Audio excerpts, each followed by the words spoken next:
Hello दोस्तों, कैसे हैं आप लोग। मैं ज्ञानदीप कुमार आपको अपना ही यूट्यूब चैनल सर्वोदय शिक्षण संस्थान में स्वागत करता हूं। पिछले लेक्चर में हम लोगों ने न्यूमेरिकल पढ़े थे चैप्टर 1 का, और आज हम लोग सेकेंड चैप्टर लेके आए हैं आप लोगों के बीच, रिफ्रैक्शन ऑफ लाइट। पहला चैप्टर क्या पढ़े थे? रिफ्लेक्शन ऑफ लाइट, प्रकाश का परावर्तन। और आज जो शुरू करने वाले हैं वो एक नया चैप्टर है जिसका नाम है रिफ्रैक्शन ऑफ लाइट, प्रकाश का अपवर्तन। तो देखिए, प्रकाश का बर्तन होता क्या है। प्रकाश के बर्तन के लिए हमको दो मीडियम चाहिए। क्या चाहिए? दो मीडियम चाहिए, चाहे वो कोई भी मीडियम हो, या पहला रेयर मीडियम हो, दूसरा डेंसर मीडियम हो, या पहला डेंसर मीडियम हो या दूसरा रेयर मीडियम हो। तो पहले हमको जानना है कि डेंसर और रेयर मीडियम होता क्या है। तो खाली जगह, फॉर एग्जांपल एक एग्जांपल लेके सोचते हैं, रेयर और डेंसर मीडियम क्या होता है। मान लीजिए कि आप बाजार में जा रहे हैं, मान लीजिए आप बाइक चलाते हुए जा रहे हैं, जगह फ्री है, तो आपकी बाइक की स्पीड जो है वो 60+ है। अगर आप बाजार क्रॉस किए तो वहाँ पे जाम लग गई। क्या लग गई? जाम लग गई। तो वहाँ पे क्या हो गया? जगह कम बची, जाम लग गई। तो वहाँ पे आपके मोटरसाइकिल का स्पीड 60+ रहेगा? नहीं रहेगा। क्यों? क्योंकि वहाँ जाम लग चुकी है। तो वहाँ पे क्या हो जाएगा? आपका स्पीड जो होगा, वेलोसिटी जो होगा मोटरसाइकिल का, वो आपका घट जाएगा। तो जहाँ पे स्पीड, मोटरसाइकिल का स्पीड जो होगा, वेलोसिटी जो होगा, ज़्यादा होगा, उस मीडियम को कहते हैं रेरर मीडियम। जहाँ पे खाली भाग हो, फ्री हो, उसको कहते हैं रेरर मीडियम। जहाँ पे हम लोग आसानी से चल सकते हैं ज़्यादा वेलोसिटी में, उसको रेरर मीडियम। और जहाँ पे जाम लग गई वो क्या हो जाएगा? Denser medium. क्योंकि वहाँ पे जो मोटरसाइकिल का वेलोसिटी होगा वो क्या होगा? बिल्कुल कम होगा। तो रेयर से डेंसर मीडियम में प्रवेश करने के लिए 3 कंडीशन हो सकता है। तो तीनों कंडीशन को देखेंगे। तो सबसे पहले हमको जानना है प्रकाश का बर्तन क्या होता है। तो सबसे पहले हम रेयर मीडियम और डेंसर मीडियम को समझ लिए। अब वहाँ से हम लोग प्रकाश के बर्तन को, रिफ्रैक्शन ऑफ लाइट को डिफाइन कर सकते हैं। तो आइए पहले देखते हैं इसमें क्या क्या होता है। केस फर्स्ट, हम लोग प्रकाश का बर्तन, रिफ्रैक्शन ऑफ लाइट भी पढ़ेंगे, उसका काउज भी पढ़ेंगे, रिफ्रैक्शन ऑफ लाइट का कारण क्या है। तो सबसे पहले आइए केस फर्स्ट जानते हैं कि जब लाइट जो है रेयर मीडियम से डेंसर मीडियम में प्रवेश करता है तो क्या होता है। जब लाइट रेयर मीडियम से डेंसर मीडियम में जाती है, जब लाइट रेयर मीडियम से डेंसर मीडियम में जाती है तो क्या होता है। देखिए, तो दो मीडियम लेके चलेंगे। इसको मैंने मान लिया मीडियम फर्स्ट, इसको मान लिया मीडियम सेकेंड। मीडियम फर्स्ट में आपका एयर है, तो ये हो जाएगा आपका रेयर मीडियम। और मीडियम सेकेंड में आपका मान लीजिए कि ग्लास है, ये हो जाएगा आपका डेंसर मीडियम।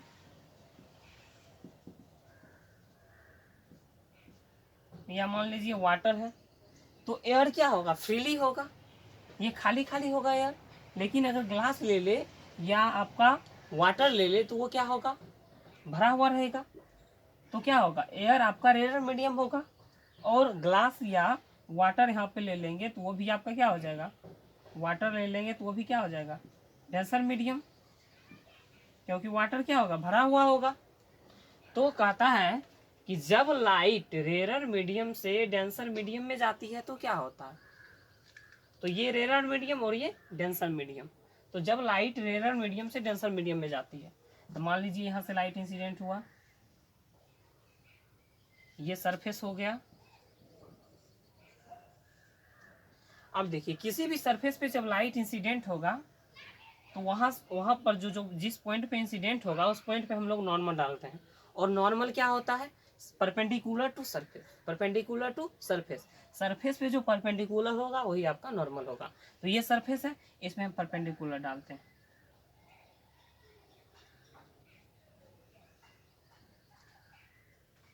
ये हो गया आपका नॉर्मल, जिसको हम लोग एन से डिनोट कर दिए।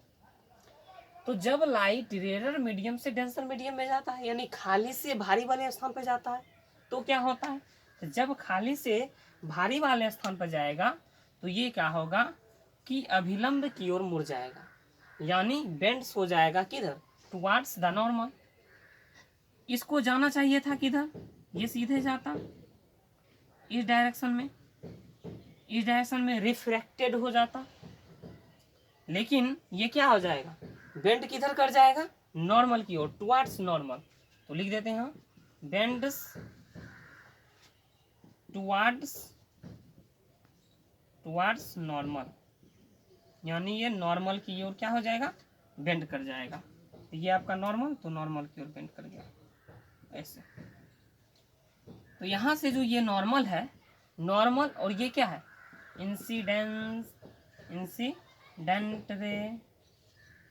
इंसिडेंट रे और नॉर्मल के जो बीच का एंगल होता है उसको बोलते हैं एंगल ऑफ इंसिडेंस।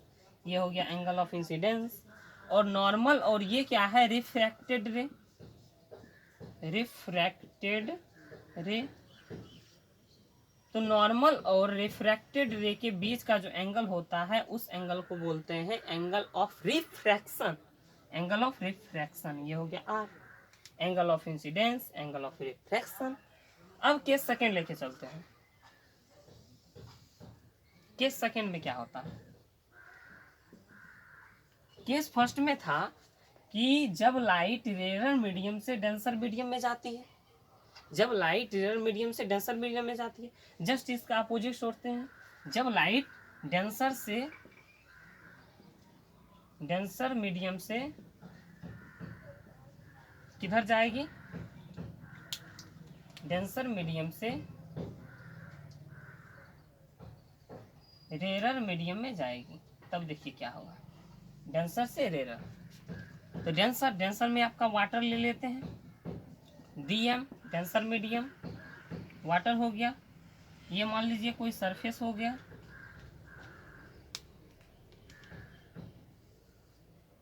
ये हो गया सरफेस,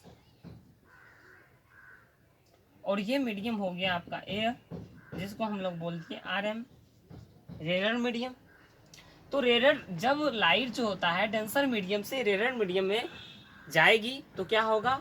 वो होगा कि अबे कर जाएगी नॉर्मल से, यानी बेंड जो होगा वो अबे कर जाएगी नॉर्मल से, यानी bends away from normal, bends away from normal, यानी अवे फ्रॉम नॉर्मल, नॉर्मल से दूर भाग जाएगी। तो आइए, ये हो गया इंसिडेंट रे, इंसिडेंट किया सरफेस पे। अब जिस सरफेस पे इंसिडेंट किया उस सरफेस पे हमको नॉर्मल डालना है। तो नॉर्मल कैसे होता है? Perpendicular to surface. तो आइए इस पॉइंट पे परपेंडिकुलर डालते हैं। ये हो गया इसके परपेंडिकुलर टू सरफेस। अब देखिए इस रे को जाना कहाँ था? ये सीधे जाता, लेकिन क्या होगा? ये नॉर्मल से दूर भाग जाएगा, बेंड्स अवे फ्रॉम नॉर्मल। ये आपका नॉर्मल है, ये नॉर्मल से दूर भाग गया ये। तो इस रे को क्या बोले? Incident ray. इसको क्या बोले? नॉर्मल। इसको क्या बोले? रिफ्रैक्टेड रे। इंसिडेंट रे और नॉर्मल के बीच का एंगल ऑफ इंसिडेंस। उसके बाद रिफ्रैक्टेड रे और नॉर्मल के बीच का एंगल ऑफ रिफ्रैक्शन। अब देखिए फर्स्ट केस में देखिए एंगल ऑफ इंसिडेंस ज़्यादा है और एंगल ऑफ रिफ्रैक्शन जो है वो कम है। और जस्ट इसका अपोजिट सेकेंड केस में देखिए एंगल ऑफ इंसिडेंस कम है, एंगल ऑफ रिफ्रैक्शन ज़्यादा है। तो फर्स्ट केस में ध्यान रखना है कि जब लाइट रेयर मीडियम से डेंसर मीडियम में जाती है तो क्या होता है? एंगल ऑफ इंसिडेंस जो होता है वो ज़्यादा होता है एंगल ऑफ रिफ्रैक्शन से। यानी जब लाइट रेयर मीडियम से डेंसर मीडियम में जाती है तो एंगल ऑफ इंसिडेंस जो होता है वो ज़्यादा होता है एंगल ऑफ रिफ्रैक्शन से, और जब लाइट डेंसर मीडियम से रेयर मीडियम में जाती है तो एंगल ऑफ रिफ्रैक्शन ज़्यादा होता है एंगल ऑफ इंसिडेंस से। या इसको ऐसे भी लिख सकते हैं, एंगल ऑफ इंसिडेंस जो होता है वो छोटा होता है एंगल ऑफ रिफ्रैक्शन से। ठीक है, अब देखिए एक केस ऐसा होता है कि जिसमें जो है लाइट बेंड नहीं करता है, किसी भी मीडियम में ले जाए, रेयर से डेंसर में ले जाए या डेंसर से रेयर में ले जाए, किसी भी मीडियम में ले जाते हैं तो लाइट जो होता है वो बेंड नहीं करता है। तो पहले इस दोनों को आप लोग नोट कर लीजिए, उसके बाद तीसरा केस थर्ड हम लोग जानेंगे, और केस थर्ड जानने के बाद रिफ्रैक्शन ऑफ लाइट जानेंगे। इसको पहले नोट कर लीजिए।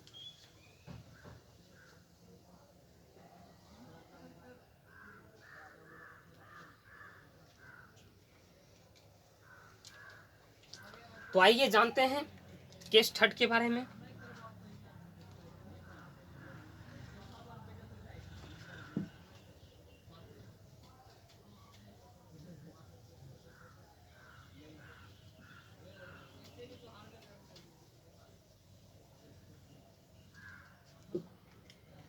केस थर्ड, केस थर्ड में देखिए किस केस में आपका किसी भी मीडियम में जाए, वन मीडियम से अनदर मीडियम में जाएगा तो लाइट आपका बेंड नहीं करेगा। ये मान लीजिए कोई सरफेस है, सरफेस है। अब देखिए इस सरफेस पे अगर इंसिडेंट रे को रे जो होगा वो परपेंडिकुलर अगर इंसिडेंस करेगा, ये है आपका इंसिडेंट रे क्या कर रहा है, सरफेस पे परपेंडिकुलर इंसिडेंस कर रहा है, तो इस कंडीशन में क्या होगा कि लाइट परपेंडिकुलर ही निकल जाएगी, यानी बेंड नहीं होगा, लाइट का बेंड नहीं होगा। यहाँ से क्या होगा, ये हो जाएगा इंसिडेंट रे। अब सरफेस पे हमको नॉर्मल डालना है, तो सरफेस पे नॉर्मल कैसे होता है, परपेंडिकुलर टू सरफेस। तो सरफेस पे परपेंडिकुलर डालेंगे, ये पॉइंट पे, यहीं पे क्या हो जाएगा आपका, इसी पॉइंट पे आपका नॉर्मल हो जाएगा। तो इसी पे नॉर्मल, इसी पे इंसिडेंट रे, और इंसिडेंट रे और नॉर्मल के बीच का एंगल, एंगल ऑफ इंसिडेंस, तो एंगल ऑफ इंसिडेंस यहाँ पे हो जाएगा 0 डिग्री। अब एंगल ऑफ रिफ्रैक्शन की बात करते हैं। एंगल ऑफ रिफ्रैक्शन क्या होगा, इसी वे पे जो है आपका रिफ्रैक्टेड रे है, रिफ्रैक्टेड रे, और इसी पे आपका नॉर्मल भी है। तो रिफ्रैक्टेड रे और नॉर्मल के बीच का एंगल, एंगल ऑफ रिफ्रैक्शन। तो रिफ्रैक्टेड रे और नॉर्मल के बीच का एंगल, एंगल ऑफ रिफ्रैक्शन। तो एक ही पे देखिए ये कोई सरफेस है, और इसी वे पे एक और लाइन को हम दे दें और पूछे कि इस दोनों के बीच का एंगल क्या होगा। अगर मान लीजिए पैरेलल भी होता है तो एंगल कितना, 0 डिग्री। तो इसी वे पे संपाती है कहने का मतलब है, तो एंगल ऑफ रिफ्रैक्शन भी आपका हो जाएगा 0 डिग्री। तो किस केस में लाइट का बेंडिंग नहीं होता है, तो किस केस में लाइट का बेंडिंग नहीं होता है, जब किसी सरफेस पे इंसिडेंट रे जो होता है परपेंडिकुलर इंसिडेंट करता है, तो उस केस में लाइट का बेंडिंग नहीं होता है। क्लियर है। अब इसको आइए एक एग्जांपल से लेकर समझते हैं।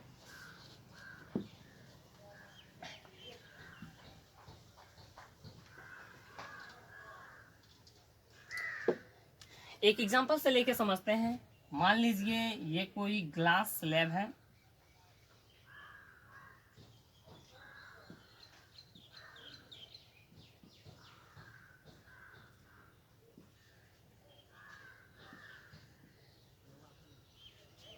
अब देखिए यहाँ पे मान लीजिए एयर है, यहाँ पे भी एयर है। इसको मान लेते हैं हम मीडियम 1, इसको मान लेते हैं मीडियम 2, इसको मान लेते हैं हम लोग मीडियम 3। अब देखिए ये हो गया आपका सरफेस, ये हो गया इंसिडेंट रे, और या क्या यहाँ पे क्या डालेंगे, नॉर्मल डालेंगे। तो नॉर्मल कैसे होता है, परपेंडिकुलर टू सरफेस, ये हो जाएगा परपेंडिकुलर टू सरफेस। अब ये किस मीडियम में जा रहा है? Air, rare medium, glass, denser medium. Rare to denser, तो रेयर टू डेंसर में क्या होता है? क्या होता है? बेंड किधर करता है? टुवर्ड्स द नॉर्मल, नॉर्मल की ओर। यहाँ से हो जाएगा नॉर्मल की ओर, ये हो जाएगा।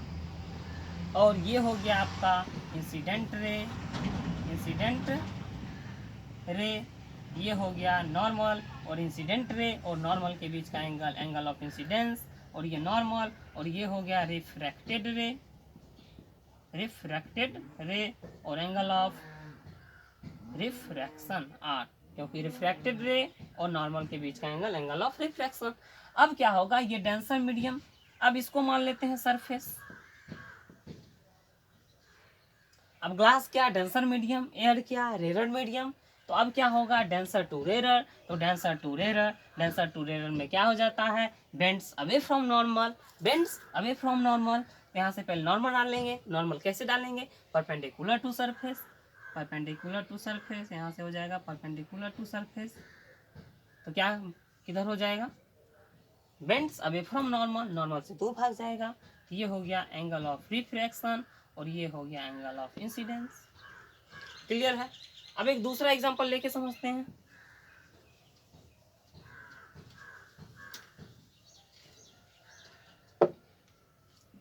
एग्जाम्पल टू मान लीजिए कि कोई ग्लास प्रिज्म है। ये हो गया आपका ग्लास प्रिज्म।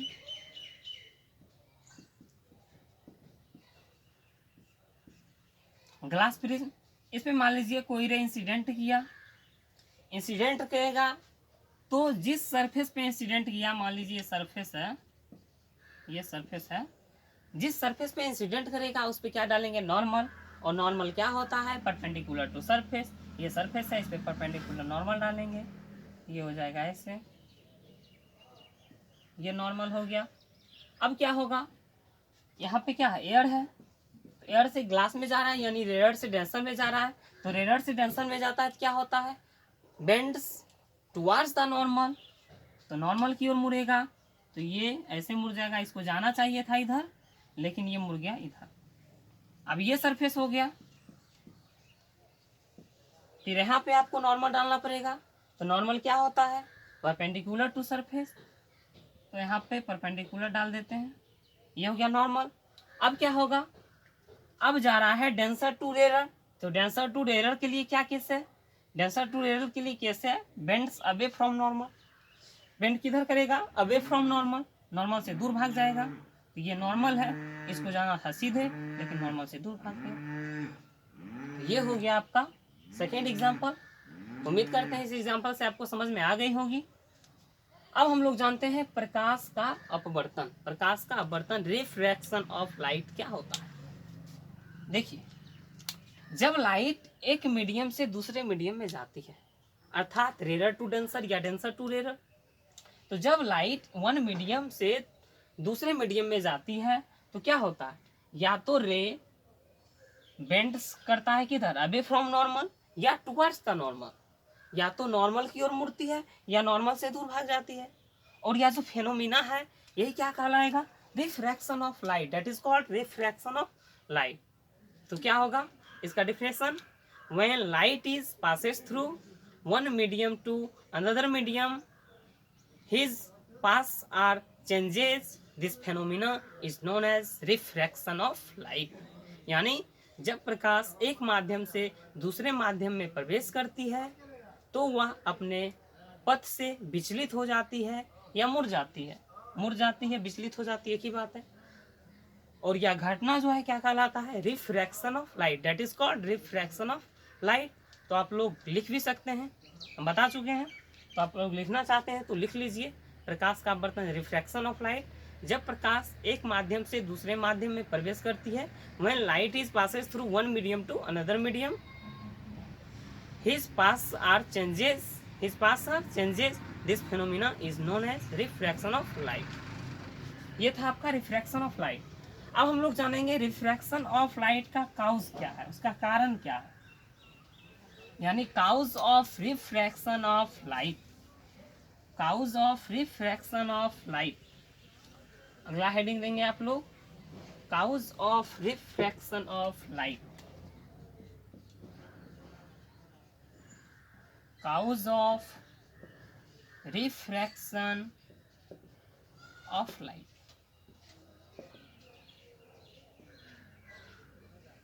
यानी प्रकाश के अपवर्तन का कारण क्या है। देखिए वहां पे हम लोग एक मीडियम लिए थे एयर, और दूसरा मीडियम लिए थे ग्लास। एयर में जो होता है वेलोसिटी, जो होता है लाइट का वेलोसिटी ऑफ लाइट, ये होता है 3 × 10⁸ मीटर पर सेकेंड। और आपका ग्लास में जो होता है वेलोसिटी ऑफ लाइट,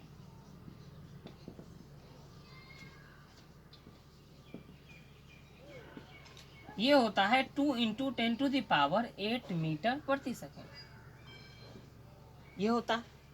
अब देखिए एयर में क्या है, स्पीड ऑफ लाइट ज्यादा है, किसकी तुलना में, तो ग्लास की तुलना में। ग्लास की तुलना में एयर में जो वेलोसिटी ऑफ लाइट है वो ज्यादा है। इसका देखिए 3 × 10⁸ मीटर पर सेकेंड, इसका 2 × 10⁸ मीटर पर सेकेंड। तो जिस मीडियम में लाइट का जो वेलोसिटी होगा वो ज्यादा होगा, वो मीडियम आपका रेयर मीडियम कहलाएगा,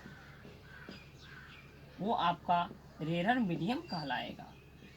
और जिस मीडियम में वेलोसिटी ऑफ लाइट कम रहेगी,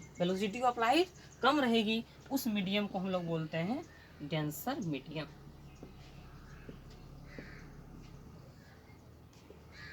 तो जब लाइट वन मीडियम से अनदर मीडियम में जाती है तो वेलोसिटी ऑफ लाइट के कारण ही अपने वो जो है अभिलंब की ओर झुक जाती है या अभिलंब से दूर भाग जाती है, यानी बेंड कर जाता है टुवर्ड्स द नॉर्मल या away from normal. Bend away from normal क्यों? क्योंकि वेलोसिटी ऑफ लाइट जो होता है वो एयर के लिए ज़्यादा होता है और वेलोसिटी ऑफ लाइट ग्लास के लिए कम होती है। तो काउज क्या है, इसका कारण क्या है, तो इसका मेन कारण है वेलोसिटी ऑफ लाइट। क्या है, velocity of light. Velocity of light के कारण ही क्या होती है, रिफ्रैक्शन ऑफ लाइट, प्रकाश का अपवर्तन होता है। क्लियर। अब आज के वीडियो को यहीं पे स्टॉप करते हैं। लेक्चर फर्स्ट था ये मेरा चैप्टर 2 का।